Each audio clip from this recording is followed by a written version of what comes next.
Hello, excuse me. Hello. আপনি যাকে ডাকছেন সে এই মুহূর্তে ব্যস্ত আছে, অনুগ্রহ করে অপেক্ষা করুন, একটু পরে আবার চেষ্টা করুন। Excuse me. কি?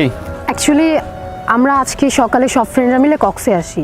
বাস থেকে নামার পর আমি একটু ওয়াশরুমে যাই, আমার ফ্রেন্ডরা আমাকে রেখে সব চলে যায়। এখন এখানে তো আমি কোনো মানুষও দেখতেছি না, প্লাস কোনো গাড়ি, তার উপর কোনো নেটওয়ার্কও নাই। আমি ওদের সাথে কোনোভাবে কন্ট্যাক্ট করতে পারতেছি না। এখন আমি তো এখানে একদম হারাই গেছি।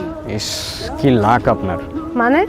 মানে আমি গত 5 বছর ধরে হারানোর ট্রাই করতেছি, যেখানে চোখ যাচ্ছে সেখানে চলে যাচ্ছি, কিন্তু হারাইতে পারতেছি না। আর আপনি না চাইতেও পেয়ে গেলেন। কি বলতেছেন এগুলা? আমি সিরিয়াস, পারলে আমাকে একটু হেল্প করুন। আর আমার আজকে আবার ঢাকায় ব্যাক করতে হবে। একদিনের জন্য ট্যুরে আসছেন? What a sad life.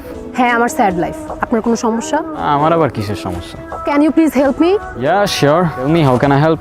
আমরা সব ফ্রেন্ডরা মিলে ইনানি বিচে যাওয়ার কথা। শিওর আমার ফ্রেন্ডরা ওই বিচের আশেপাশেই আছে। আমার সেখানে আপনাকে নিয়ে যেতে হবে, সেটা আমি কেন করব? আপনার যত টাকা লাগে আমি আপনাকে দিব। আপনার কি মনে হয় এই পৃথিবীতে সব কিছু টাকা দিয়ে হয়ে যায়? মানে? না, কিছু না। আচ্ছা চলুন, আমি নিয়ে যাচ্ছি, আমার কিচ্ছু লাগবে না। ওকে।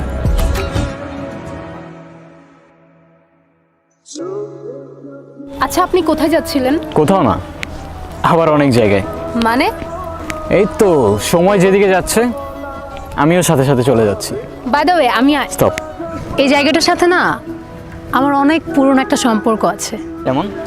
এমন এই জায়গায় আমি আমার সব থেকে কাছের মানুষটাকে পেয়েছিলাম, আবার এখানে হারিয়ে ফেলেছি। হারিয়ে ফেললেন কিভাবে? সে অনেক লং স্টোরি, পরে না হয় কখনো বলবো। আপনার স্টোরি, আপনার ইচ্ছা। আচ্ছা, আমরা কিভাবে হেঁটেই যাব? না না, আমরা তো উড়ে উড়ে যাব। আমার জাদুর একটা কার্পেট আছে, আমি ওকে কল দিছি, ও আসতেছে। আমাকে দেখে কি মুছে ফেললেন? আরে না, কিছু না। আপনি কিন্তু আপনার স্টোরিটার বললেন না। সত্যি কথা বলতে স্টোরিটা শেয়ার করতে আসছি। শুরু করব। সময়টা ছিল তখন, হ্যাঁ, আমি ক্লাস 8-9-এ পড়ি। আবার বদলি হয়ে যায়, আমি এখানে চলে আসি, এখানে স্কুলে ভর্তি হই। স্কুলে যাওয়ার সময় ওই ছেলেটা একটা করে চিঠি রেখে যেত। প্রথম কয়েকদিন তো আমি কখনোই চিঠি নিতাম না, কিন্তু একদিন চিঠি না নিয়ে আর পারলাম না। এত সুন্দর করে কথাগুলো লিখতো, চিঠিতে যে ফিলিংগুলো ছিল সেগুলো এখনকার হোয়াটসঅ্যাপ মেসেঞ্জার জেনারেশন কখনোই ফিল করতে পারবে না। প্রত্যেকটা অক্ষরে কেমন যেন মায়া ছিল, জানেন?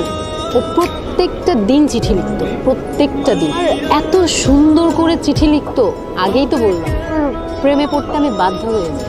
ইন্টারেস্টিং। আচ্ছা তারপর কি হলো? তারপর আর কি, ওর সাথে সাথে আমিও ওকে চিঠির উত্তর দিয়ে আসতাম। এরকম করেই কাটছিল। আমি ওকে না দেখেও ওর মায়ে পড়ে গিয়েছি। আপনি যখন স্টোরিটা বলতেছিলেন না, আমার ইমাজিনেশনে সব কিছু ভাসছিল। আচ্ছা, আপনি কিন্তু আপনার স্টোরিটা আর শেষ করলেন না। আমার স্টোরি বলে শেষ করা যাবে না, আর ওকে নিয়ে যতই বলি ততই কম হয়ে যাবে। তারপরও কেন যেন আপনাকে খুব বলতে ইচ্ছা করছে। লাইফ কিন্তু একটাই, যেটা ইচ্ছা করছে এখনই করে ফেলুন। কে জানে পরে আবার সময় পাবেন কি পাবেন না। ওর সাথে আমার প্রতিদিনই চিঠি দেওয়া নেওয়া হতো। ওকে কতবার বললাম আমার সামনে এসে দেখা করতে, ও কখনো করেনি জানি না। তারপর আর কি, বাবার বদলি হয়ে যায়, ঢাকায় চলে যেতে হয়। তখন তার ফেসবুক হোয়াটসঅ্যাপ কিছুই ছিল না, ওর সাথে আমার কমিউনিকেশন রাখাটা পসিবল ছিল না। আমি ওকে অনেক খুঁজেছি জানেন, কিন্তু পাইনি। আমার সবচেয়ে বড় আফসোসটা কি জানেন? কি? যাকে আমি এতটা ভালোবেসেছি, যার মায়া এতটা পড়ে গিয়েছিলাম, তাকে আমি কখনো দেখিনি। আপনার চোখে পানি কেন?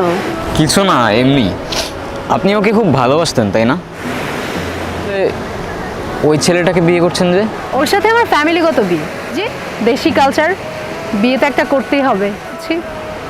থাকবেন? হয়তো। আচ্ছা, আমার না চলে যেতে হবে, আমার হাতে আর তেমন সময় নাই, আজকে রাতেই ফ্লাইট। গাইস, পুরো ভিডিওটা দেওয়া সম্ভব হয়নি এবং চ্যানেলে কপিরাইট আসতে পারে, তার জন্য দ্বিতীয় পার্ট তৈরি করেছি। ভিডিওটা খুবই ইন্টারেস্টিং হবে। দ্বিতীয় পার্ট তোমরা দেখার জন্য লাইক করে চ্যানেলটি সাবস্ক্রাইব করে চ্যানেলের পাশে থাকো। এই ভিডিওতে 100 লাইক কমপ্লিট হয়ে গেলে দ্বিতীয় পার্ট আপলোড হয়ে যাবে। ধন্যবাদ, সবাই ভালো থাকবেন।